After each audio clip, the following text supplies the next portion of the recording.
ఆంధ్రప్రదేశ్ రాష్ట్ర వ్యాప్తంగా ఉన్నటువంటి పెన్షన్దారులందరికీ ఇప్పుడిప్పుడే ఊహించని శుభవార్త అయితే వచ్చిందండి. మన యొక్క ఆంధ్రప్రదేశ్ రాష్ట్ర వ్యాప్తంగా ఉన్నటువంటి ఎన్టీఆర్ భరోసా పెన్షన్దారులకు కొత్త పెన్షన్లను మంజూరు చేస్తూ రాష్ట్ర ప్రభుత్వం ఉత్తర్వులు జారీ చేసింది. ఈ కొత్త పెన్షన్లలో భాగంగా 50 ఏళ్లకే పెన్షన్‌కి సంబంధించి కొన్ని కొత్త రూల్స్‌నైతే మనకు మార్పులు, చేర్పులు చేసి విడుదలైతే చేయడం జరిగింది. ఈ వీడియోలో ఈ యొక్క చేసినటువంటి మార్పులు, చేర్పులేంటి? ఈ పెన్షన్‌లు మనకు ఎప్పటినుంచి పంపిణీ చేయబోతున్నారు? మనకు అప్లికేషన్స్ అనేటివి ఎప్పటినుంచి పెట్టుకోవడానికి మన యొక్క రాష్ట్ర ప్రభుత్వం అవకాశం ఇచ్చింది? ఈ విషయాలన్నీ కూడా ఈ వీడియోలో నేను మీకు క్లారిటీగా ఎక్స్‌ప్లెయిన్ అయితే చేస్తాను. దయచేసి ఈ వీడియోని మీరు స్కిప్ చేయొద్దు. స్టార్టింగ్ నుంచి ఎండింగ్ వరకు పూర్తిగా అయితే వీడియోని చూడండి. అలాగే ఈ వీడియో కింద ఉన్నటువంటి బ్లాక్ కలర్ సబ్స్క్రైబ్ బటన్‌ని క్లిక్ చేసి పక్కనే వచ్చే బెల్ సింబల్‌ని ఆల్ పైన గనక మీరు క్లిక్ చేసుకుంటే ఏ చిన్న అప్డేట్ వచ్చినా మిస్ కాకుండా అందరికంటే ముందుగా ఈజీగా మీరు తెలుసుకోవచ్చు ప్రతి చిన్న అప్డేట్‌ని కూడా. ఇక లేట్ చేయకుండా టాపిక్‌ని మనం స్టార్ట్ చేద్దాం. ఫ్రెండ్స్, మన యొక్క ఆంధ్రప్రదేశ్ రాష్ట్ర ముఖ్యమంత్రి నారా చంద్రబాబు నాయుడు గారు ఎంతో ప్రతిష్టాత్మకంగా అమలు చేస్తున్నటువంటి పథకాలలో చాలా ప్రాముఖ్యమైన పథకమే ప్రతి నెల 1వ తారీఖున ఎన్టీఆర్ భరోసా పెన్షన్ల పంపిణీ. ఈ పంపిణీని ఒక ఛాలెంజ్‌గా తీసుకున్నటువంటి రాష్ట్ర ప్రభుత్వం అర్హత కలిగినటువంటి ప్రతి ఒక్క పెన్షన్‌దారునికి కూడా నేరుగా ఇంటింటికి అంటే సచివాలయంలో ఉన్నటువంటి ఉద్యోగుల ద్వారా కేవలం 2 రోజుల్లోనే పెన్షన్ పంపిణీ కార్యక్రమం అయితే జరుగుతుంది. ఈ పెన్షన్ పంపిణీ కార్యక్రమంలో భాగంగా అర్హత కలిగినటువంటి వారందరికీ ప్రతి నెల 1వ తారీఖునే పెన్షన్ ఇస్తారు. ఒకవేళ 1వ తారీఖున గనక సెలవు ఉంటే దానికి ముందు రోజు అంటే దానికంటే ముందు నెలలోనే 31వ తారీఖు గాని, 30వ తారీఖు గాని ఆ రోజునే వాళ్ళకి పెన్షన్ అయితే పంపిణీ చేస్తారు. ఈ విధంగా మన యొక్క రాష్ట్ర వ్యాప్తంగా దాదాపు 63,00,000 మందికి పెన్షన్‌లయితే పంపిణీ చేస్తుంది మన యొక్క ఆంధ్రప్రదేశ్ రాష్ట్ర ప్రభుత్వం. ఈ 63,00,000 మందికి అర్హత ఉందా? లేదా? అనే అంశం పైన ప్రతి నెలలో కూడా రీవెరిఫికేషన్ ప్రక్రియ అయితే స్టార్ట్ చేస్తుంది. ఈ రీవెరిఫికేషన్ ప్రక్రియలో భాగంగా ఎలిజిబిలిటీ ఉన్న వాళ్ళకి మాత్రమే పెన్షన్ పంపిణీ చేయాలని మన యొక్క ఆంధ్రప్రదేశ్ రాష్ట్ర ప్రభుత్వం ఉత్తర్వులు జారీ చేసింది. అయితే అందులో భాగంగా ఇప్పుడు కొన్ని కొత్త పెన్షన్లు అయితే మనకు రిలీజ్ చేయడం జరిగింది. సో, కొత్త పెన్షన్లు ఏవే పెన్షన్లు మనకు రిలీజ్ చేశారు? 50 సంవత్సరాల వారికి సంబంధించినటువంటి రూల్స్‌ని తెలుసుకున్నాక నేను ఏ పెన్షన్లలో మనకు మార్పులు చేశారో కూడా క్లారిటీగా అయితే వివరిస్తాను.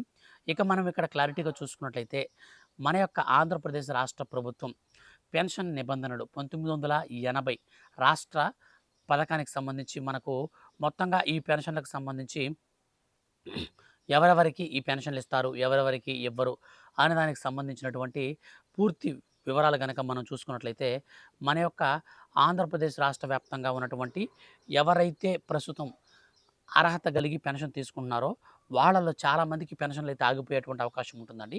సో, ఎందుకనంటే మన యొక్క రాష్ట్ర ప్రభుత్వం కొన్ని కొత్త రూల్స్‌ని అయితే మార్చిందని చెప్పాను కదా! ఈ మార్చినటువంటి పెన్షన్ల వల్ల మనకు ఈ యొక్క మార్పులు, చేర్పులు అయితే చోటు చేసుకోబోతున్నాయి. సో, ఇక మనకు చూసుకున్నట్లయితే ఆంధ్రప్రదేశ్ రాష్ట్ర వ్యాప్తంగా మన యొక్క రాష్ట్ర ప్రభుత్వం జూలై 24వ తారీఖున ఈ పెన్షన్ల పంపిణీ కార్యక్రమాన్ని అయితే మనకు శ్రీకారం అయితే చుట్టిందనమాట. అంటే ఇదొచ్చేసి మన యొక్క రాష్ట్ర ప్రభుత్వం గత ప్రభుత్వం ఏదైతే ఉందో ఆ ప్రభుత్వం ఇస్తున్నటువంటి పెన్షన్లను కాస్త పెంచిందనమాట. భారీగా పెంచింది. సామాజిక భద్రతా పెన్షన్లు అప్పట్లో మనకు రూ. 2,750 వరకు ఇస్తున్నారు. అంటే 3,000 చేస్తామని చెప్పి. సో, అప్పుడు మనకు డైరెక్ట్‌గా ఈ జూలై నెలలో గెలిచిన తర్వాత 2024లో జూలైలోనే నేరుగా మనకు రూ. 4,000 పెన్షను, రూ. 15,000 పెన్షను ఖచ్చితంగా అయితే ఇవ్వడం జరిగింది. అయితే వీటికి సంబంధించి చూస్తే చెల్లింపులకు తప్పనిసరిగా Aadhaar face recognition system FRS. So, face recognition మనకు సిస్టమ్ అనమాట. సో, దీని యొక్క ధృవీకరణ అయితే కంపల్సరీ ఉంటుంది. మరియు కఠినమైన అర్హత తనిఖీలు వంటి ఈ పథకంలోని ముఖ్య నిబంధనలుగా ఉన్నాయి. ఎందుకు ఈ కఠినంగా చేశారు అంటే, సో, ఇప్పుడు 50 ఏళ్ళకి కూడా పెన్షన్ అయితే ఇవ్వబోతున్నారు కాబట్టి ఈ యొక్క అప్డేట్స్‌లో మనకు కొంచెం కఠినంగా అయితే పెడుతున్నారనమాట. ముఖ్యంగా పెరిగినటువంటి పెన్షన్ల విషయానికి వస్తే మనకు వృద్ధాప్య, వితంతువు, నేత కార్మికులు, కల్లుగీత కార్మికులు, మత్స్యకారులు, అలాగే ట్రాన్స్‌జెండర్ల పెన్షన్లు నెలకు రూ. 4,000కైతే పెన్షన్‌లనేది పెంచేశారు. ఇక వికలాంగులు, దీర్ఘకాలిక వ్యాధులకు పెన్షన్‌లొచ్చేసి వికలాంగులకైతే రూ. 6,000, పూర్తిగా వికలాంగు సదరం ధృవీకరణ ఆధారంగా 40% అంతకంటే ఎక్కువ వైకల్యం ఉన్నవారైతే ఈ 6,000 రూపాయలనేది పొందుతారు. అంతకు మించి డైరెక్ట్‌గా మంచానికే పరిమితమైపోయిన వారుంటే 15,000 రూపాయల పెన్షన్ అయితే పొందుతారనమాట. సో, ఇక మనకొచ్చేసి దీర్ఘకాలిక వ్యాధుల విషయానికి వస్తే మూత్రపిండాల వైఫల్యం సీకేడీయూ మూత్రపిండాలు, కాలేయం మరియు గుండె మార్పిడి చేయించుకున్నటువంటి రోగులకు నెలకు 10,000 రూపాయలైతే మన యొక్క రాష్ట్ర ప్రభుత్వం పంపిణీ చేస్తుంది. ఇక మనం పెన్షన్ పంపిణీ ఇప్పుడు ఎన్టీఆర్ భరోసా అధికారిక పోర్టల్ మరియు అధికారిక ఎఫ్ఆర్ఎస్ ద్వారా తప్పనిసరిగా ధృవీకరణకు అనుసంధానించబడింది. సో, దీని ద్వారా అయితే మాత్రం మనకు పెన్షన్ అయితే వస్తుందన్నమాట. ఇక అర్హత ప్రామాణికాలు చూసుకున్నట్లయితే బీపీఎల్ కుటుంబ సభ్యులై ఉండాలి. తెల్ల రేషన్ కార్డు మరియు స్థానికంగా మన యొక్క ఆంధ్రప్రదేశ్ రాష్ట్రానికి సంబంధించినటువంటి నివాసై ఉండాలి. ఈ యొక్క పథకం సంబంధించి పెన్షన్ రావాలంటే మరి ఏ పథకంలో కూడా పెన్షన్ అనేది తీసుకోకుండా ఉండాలి. ఇదైతే చాలా ఇంపార్టెంటు. ఇక దరఖాస్తుకు సంబంధించిన విధానం చూస్తే కొత్త దరఖాస్తులను ఎన్టీఆర్ భరోసా పోర్టల్ ఆన్లైన్ ద్వారా గ్రామ, వార్డు సచివాలయాలలో సమర్పించవచ్చు. సదరం సవరణ విషయంలో 2025 వైకల్య శాతాల మూల్యాంకనం జరిగింది. సో, వీళ్ళందరికీ కూడా ఎవరైతే వికలాంగుల పెన్షన్ తీసుకుంటారో దాదాపు 43,000 మందికి మన యొక్క రాష్ట్ర వ్యాప్తంగా వాళ్ళకి నోటీసులు ఇచ్చి వాళ్ళకి సంబంధించి తిరిగి అంటే మనకు సదరం సర్టిఫికేట్‌ని అయితే రీవెరిఫికేషన్ అయితే చేయడం జరిగింది. సో, అటువంటి వారందరికి కూడా ఇప్పుడు ఇంకా మీకు ఎవరికైనా సరే రీవెరిఫికేషన్ కింద నోటీసులు వచ్చుంటే మీరు ఆ నోటీసులు తీసుకొని డైరెక్ట్‌గా మీరు గనక 30 రోజుల లోపల అప్పీల్ చేసుకున్న దానికి కొన్ని ప్రూఫ్స్ గనక మీరు అంటే మళ్ళీ మీరు సదరం సర్టిఫికేట్ తీసుకొని ప్రభుత్వ హాస్పిటల్‌కెళ్ళేసి చెక్ చేయించుకొని అక్కడి నుంచి తీసుకొచ్చినటువంటి సదరం సర్టిఫికేట్‌ని మీరు గనుక సబ్మిట్ చేసి ఇదిగోండి మాకు ఇంత మేరకు ఈ యొక్క డిజబిలిటీ పర్సెంటేజ్ అనేది ఉందని చెప్పేసి చెప్పినట్లయితే డైరెక్ట్‌గా మీకు ఈ యొక్క పెన్షన్ కూడా అయితే మీకు అందుబాటులోకి అయితే వస్తుందన్నమాట.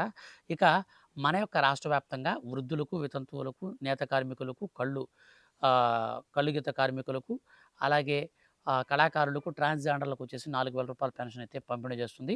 దివ్యాంగులకు ఖచ్చితంగా 40% పైనుంచి 75% వరకు హ్యాండిక్యాప్డ్ అనమాట. వాళ్ళకి మాత్రం ఖచ్చితంగా సదరం సర్టిఫికేట్‌లో ఈ పర్సెంటేజ్ అనేది ఉంటేనే 6,000 రూపాయల పెన్షన్ అయితే వస్తుంది.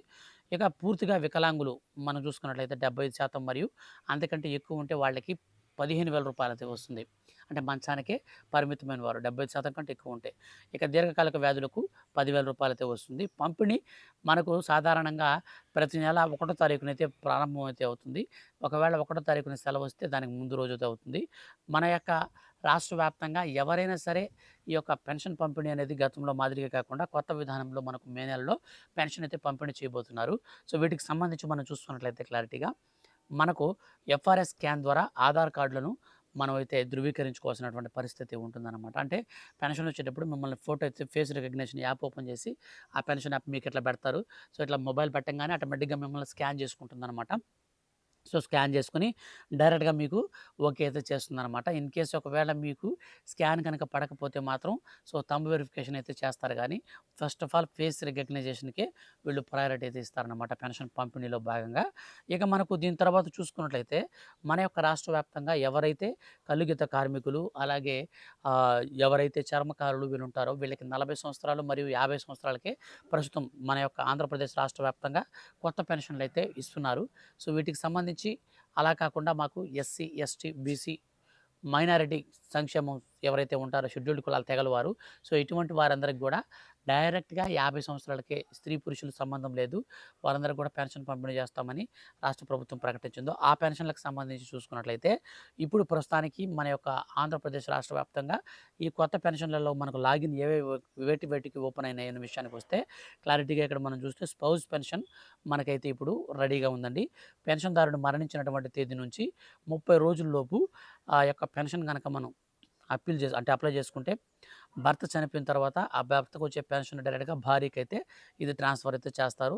సో, మనకు రిజెక్ట్ గనక అయినట్లయితే స్పౌస్ అప్లికేషన్ గనక రిజెక్ట్ గనక అయితే మళ్ళీ దాన్ని ఏపీఓ, ఎస్ఎస్‌పి అంటే మనకు ఈ యొక్క పోర్టల్‌లో మరియు మనకు డబ్ల్యూఈఏ, డబ్ల్యూడబ్ల్యూడీఎస్ ఈ మొబైల్ యాప్స్‌లో వైఫ్ డీటెయిల్స్ క్యాప్చర్ ఎనేబుల్ అయితే అవుతుంది ప్రజెంటు.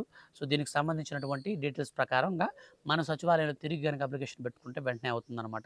సో, మొత్తంగా చూసుకున్నట్లయితే 30 రోజుల లోపల వీళ్ళు అప్లై చేసుకుంటే నెక్స్ట్ మంత్ 1 తారీఖునే పెన్షన్ అయితే పంపిణీ చేస్తారు. అంటే ఈ నెలలో ఒకవేళ పెన్షన్ వచ్చే భర్త చనిపోతే అతని పెన్షన్‌ని మనం కరెక్ట్‌గా ఒక నెల లోపల కనుక మనం అప్లై చేసుకుని మనం గనక వెళ్తే సచివాలయంకి వెళ్ళేసి భార్య డీటెయిల్స్ అన్నీ ఇచ్చి భర్త డీటెయిల్స్ కనుక ఇచ్చినట్లయితే ఆటోమేటిక్గా నెక్స్ట్ మంత్ 1వ తారీఖు నుంచి పెన్షన్ వస్తుంది. అయితే ఇప్పుడు నేను చెప్పినటువంటి 50 ఏళ్లకు పెన్షన్కి సంబంధించి నేను ఖచ్చితంగా కొన్ని ప్రూఫ్స్ చెప్తాను. ఈ ప్రూఫ్స్ రెడీ చేసుకోండి.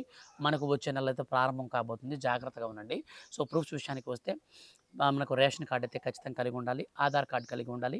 క్యాష్ టు ఇన్కమ్ సర్టిఫికేట్ అయితే ఖచ్చితంగా కలిగి ఉండాలి. వీటితో పాటుగా మన యొక్క రాష్ట్ర వ్యాప్తంగా ఎవరైతే కొత్త పెన్షన్‌కి అప్లై చేసుకున్నారో వాళ్ళకి నేరుగా బ్యాంక్ అకౌంట్ కూడా కలిగి ఉండాలి.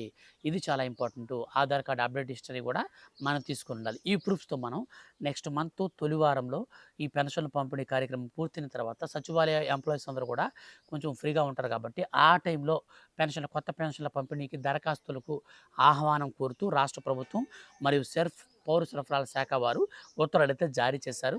సో మీరు గతంలో మాదిరిగా ఈ నెలలో మేము పెన్షన్ తీసుకోం, నెక్స్ట్ మంత్ 2 నెలలు కలిపి తీసుకుంటామంటే కుదరదనమాట. సో మీరు బాగా గుర్తుపెట్టుకోవాల్సిన విషయం ఏమిటంటే, సో ఒక నెలలో పెన్షన్ అనేది ఇంకొక నెలలోకి అయితే ట్రాన్స్ఫర్ చేయరు. ఎందుకని చేయరంటే మన యొక్క రాష్ట్ర ప్రభుత్వం ఇప్పుడు కొత్త రూల్స్ అనేది రిలీజ్ చేసింది. ఏ నెలలో పెన్షన్ ఆ నెలలో తీసుకోండి. ఇన్ కేస్ మీరు గత నెలలో పెన్షన్ తీసుకోకుండా ఉంటే ఆ పెన్షన్ అమౌంట్ అంతా కూడా మిగిలినటువంటి అమౌంట్ అంటే పెన్షన్దారులందరికీ పనిచేసిన తర్వాత డిస్ట్రిబ్యూషన్ అనేది చేసిన తర్వాత ఆ పెన్షన్ మొత్తం అమౌంట్ అంతా కూడా మొత్తం క్యాలిక్యులేట్ చేసి మన యొక్క రాష్ట్ర వ్యాప్తంగా ప్రభుత్వ ఖజానాకు డీడీ రూపంలో అయితే పంపించేయాలి. సో దీనికి సంబంధించి రీసెంట్లీ సీఈఓ అయితే చాలా సీరియస్ అయ్యారు సచివాలయాల మీద. మీ దగ్గర ఎందుకు పెట్టుకుంటున్నారు? సో అమౌంట్ అంతా కూడా తిరిగి రిటర్న్ చేయండి అని చెప్పేసి చెప్పడం జరిగింది. సో ఈ నేపథ్యంలో మీరు పెన్షన్ మేము వచ్చే నెలలో తీసుకుంటాంలే, ఈ నెలలో మాకు వద్దులే, రేపు నెలలో తీసుకుంటాంలే అనుకుంటే కుదరదు. సో మీరు ఏ నెలలో పెన్షన్ ఆ నెలలో తీసుకోండి. ఒకవేళ మీరు ఈ నెలలో పెన్షన్ తీసుకోకపోతే నెక్స్ట్ మంత్ కలిపిస్తారనే భ్రమలో అయితే ఉండొద్దు. రూల్స్ అనేటివి మారిపోయాయి. కాబట్టి అలర్ట్‌గా ఉండండి. ప్రతి నెల 1వ తారీఖు, 2వ తారీఖు లోపలే మనకు పెన్షన్ అంతా పంపిణీ అయిపోతుంది. ఇన్ కేస్ ఒకవేళ మిస్ అయితే ఎవరైనా 3వ తేదీలో మీరు సచివాలయంలో కనుక డైరెక్ట్‌గా మీరు సచివాలయంకి వెళ్ళి కన్సల్ట్ అయితే అక్కడ మీకు పెన్షన్ అయితే పంపిణీ చేస్తారు. ఈ విధంగా మన యొక్క రాష్ట్ర వ్యాప్తంగా ఉన్నటువంటి పెన్షన్దారులకు శుభవార్త అయితే రావడం జరిగింది. ఫ్రెండ్స్ ఈ యొక్క అప్డేట్ అనేది మీకు తెలియజేయడం కోసం వీడియో అయితే చేయడం జరిగింది. ఈ వీడియో కనుక మీకు నచ్చితే లైక్ చేసి మీ యొక్క ఫ్రెండ్స్ అండ్ ఫ్యామిలీస్ అందరికి కూడా వీడియోని షేర్ చేయండి. మన యొక్క ఛానల్లో ప్రతిరోజు కూడా ప్రభుత్వ పథకాలకు సంబంధించి మరి ముఖ్యంగా పెన్షన్లకు సంబంధించి ఏ చిన్న అప్డేట్ వచ్చినా సరే మిస్ కాకుండా ఎప్పటికప్పుడు వస్తూ ఉంటాయి వీడియోస్ అనేటివి. కాబట్టి మీరు సబ్స్క్రైబ్ చేసుకొని ఫాలో అవుతుండండి. Thank you for watching.